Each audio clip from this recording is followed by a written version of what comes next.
everyone. For those of you who don't know me, my name's Hayley, and me and my family moved here from the UK to Vancouver Island last year.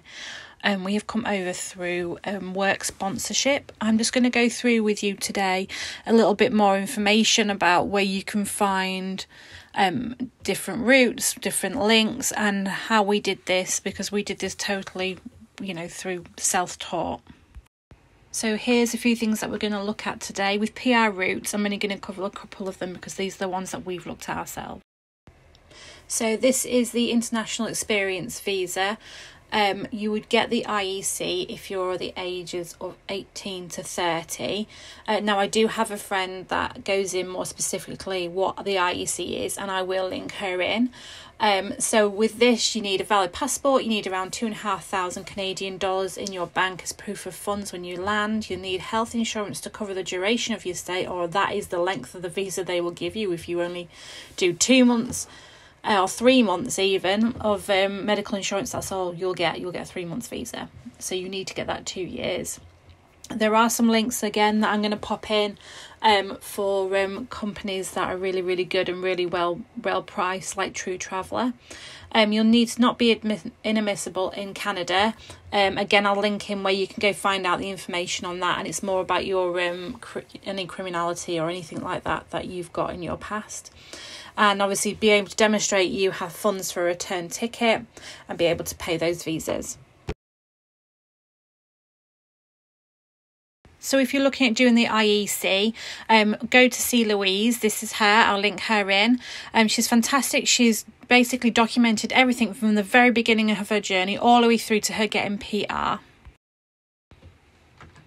You may hear people talk about an RO, which is a recognised organisation. So you can get an OR if you're between the ages of 18 and 35. So for those who can't get an IEC from 30 to 35, this is the route that we actually looked at for ourselves until we got, my husband managed to get a sponsorship with an employer.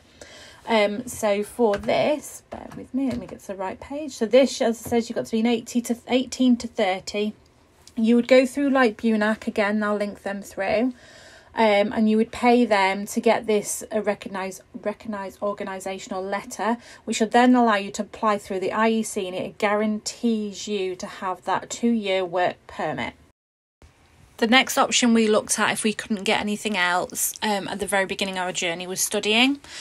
So your course does need to be at a designated learning institution, and there are only specific ones that you can use if you want to be able to get the open work permit after you finish studying. While you're studying, you can work 20 hours a week on this permit, and you can take your dependents with you. They'll be given your partner would be given an open work permit, and your children would be given a visitor record, which allows them to go to school but not work. Because this is the issue we're having at the minute, because my 15-year-old wants to work, but he can't because of the type of permit he's here on. Okay, you need to show that you'll be able to support yourself within the duration of the course.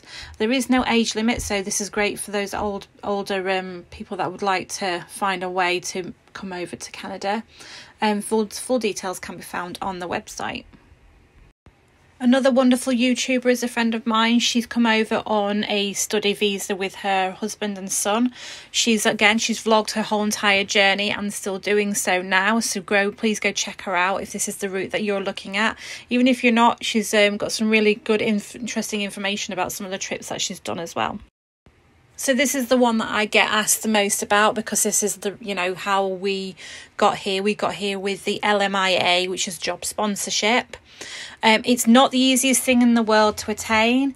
My husband did apply for many jobs, and kept getting offered work, and then as soon as they found out that he needed this visa to get over, they were like, no, I'm sorry, if you ever get over, we'll employ you, but until then we can't do it. So the reason why companies aren't always keen to do this is because it does cost $1,000 for them to do the application. That's without even guaranteeing that they will get a positive LMIA, which is what they need to be able to then get you the work permit. They must meet all criteria, which includes how long they've advertised it for, the fact that they can't find anybody that's capable of doing that's already in the country or a Canadian citizen. It's quite a slow process. It was quite quick for us, but that's because the company that we've gone with has done these day in, day out. So the ones that don't do find it a little bit slower process. And it's not guaranteed that the LMIA is passed. Saying that though, we did manage to find a job, and I know there's quite a few others out there that have also managed to find an LMIA supported job. So these are just a few of the ways that we've done it when we managed to find, I say me, I managed to find my husband a job that would support him through LMIA. So first of all, I checked all like the job sites, like Job Bank is fantastic, because at the bottom of their advertisements it will tell you if they'll be willing to take on an international worker or will sponsor somebody through LMIA. Another one would be Indeed. They're really, really good. And also we contacted large companies within his industry, just because they're more likely to do the sponsorship because they're bigger.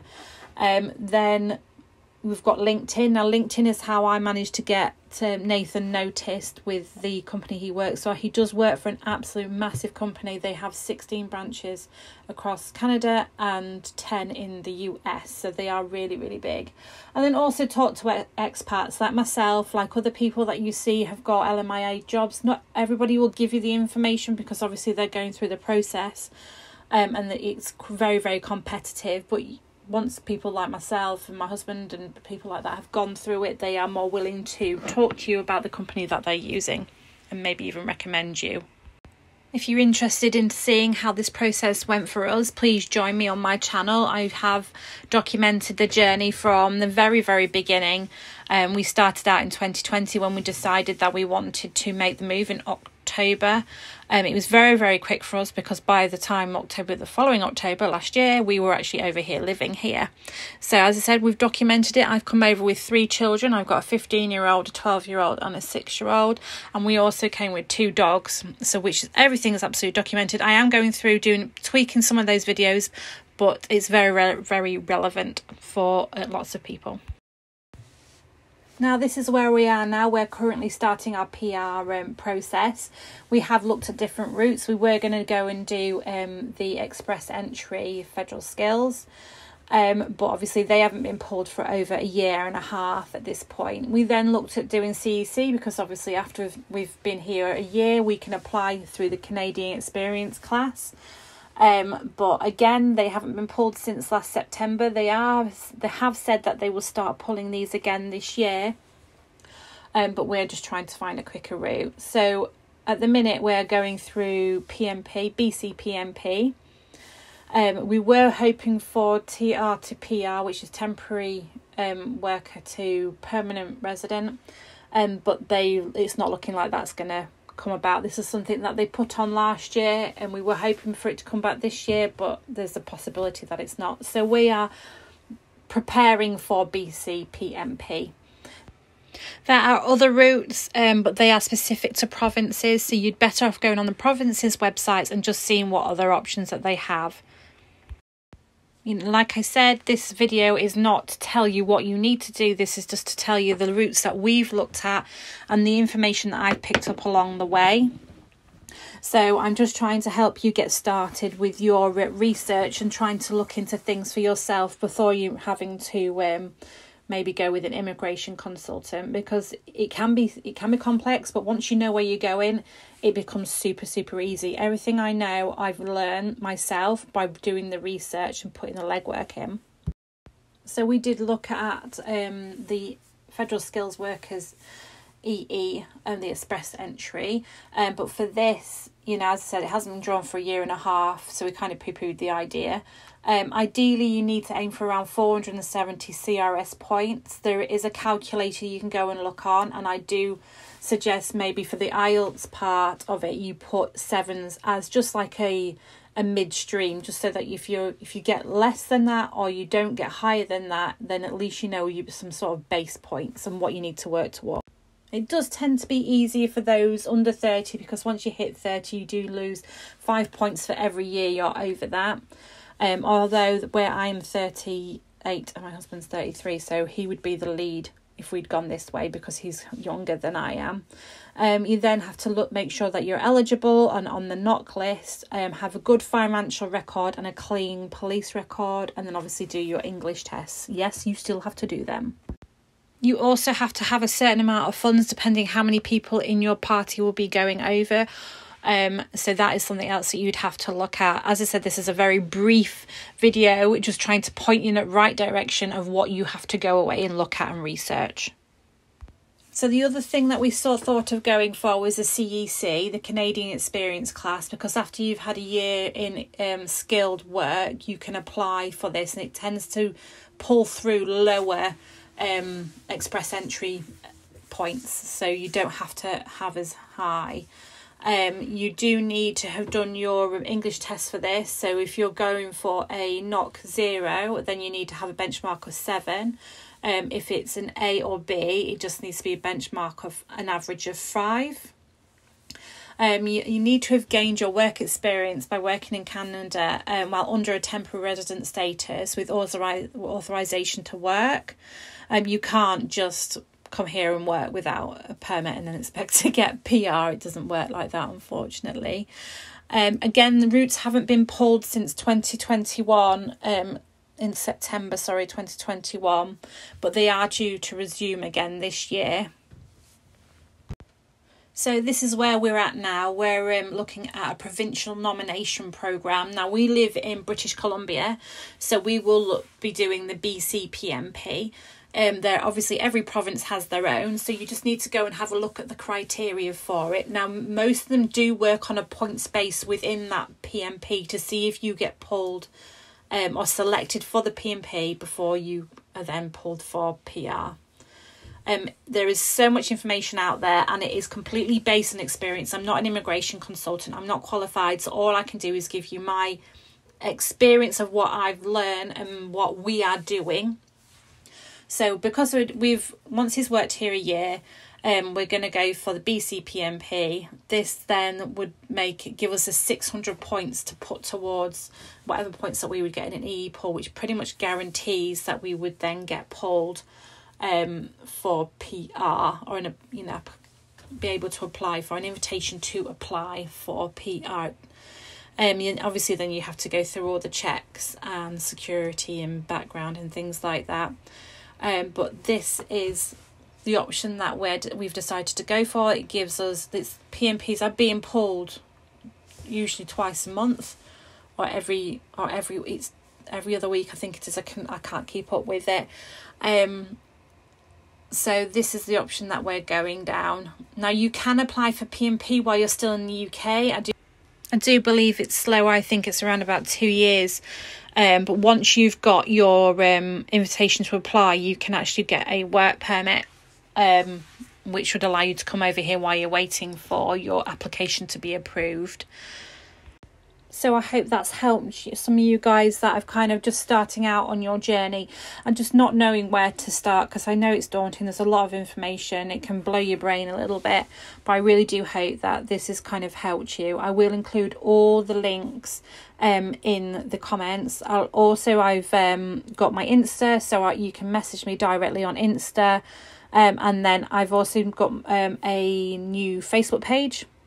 And a lot of it's going to be based around a bit more interactive. So there's going to be Zoom calls from, like, Louise is going to do some, so like Q&As and things like that. Also, we're going to be popping in any events. It's going to be a lot more managed, so I'll be popping in the updates from immigration. So if there's any news that comes through, or you guys need to know anything, I'll try and keep up to date with that. I'll put you links and direct you through to videos, web pages, anything that can help you out. Obviously, please come to the page and post your questions if you're not sure or anything. I'm going to use, obviously, because I work in travel, so I'm going to use my travel knowledge to kind of try and keep you updated on travel restrictions, and, as I said, personal experiences. And just for those of you beginning out, it's a really good place for you guys to start. For those of you that are in the process, it's also a great place to hash out any ideas or ask for any tips and advice, and just kind of like build like a little community before you go. I did this before I moved. I've made some great friends, and they are now real friends as I've moved over here. And for those of us that are actually landed and made the leap, it's just great to help those that, are in the position we were you know, back in the day, or a few months ago, a few years ago. It's just great to be able to impart your knowledge and your experiences and how you are finding Canadian life. That's really helpful for those that are still in the UK. If you have any questions, please pop it in the comments. Come and message me on Instagram. Come and join my Facebook group. Please like and subscribe to my channel. I will be trying to get as many videos as I can up over the next few weeks. We've got a lot going on with PR. I'm going to share a little bit more of our Canadian life now that we've kind of like settled into it a little bit more. And as I said, I'm an open book. I'm here if you need me, just bob me a message.